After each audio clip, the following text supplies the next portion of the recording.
Hello guys, in today's video I will be showing you how to find a thread preferences section on your account on Bluesky easy and quickly. So first of all, enter the application,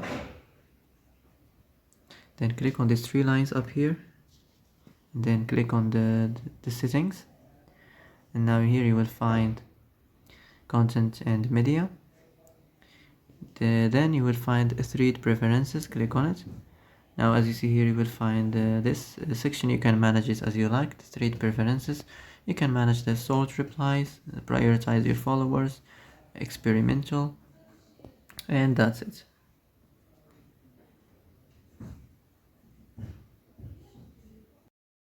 So that's it for today's video. I hope this is the answer you've been looking for.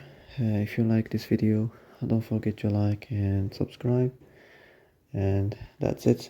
See you in the next video.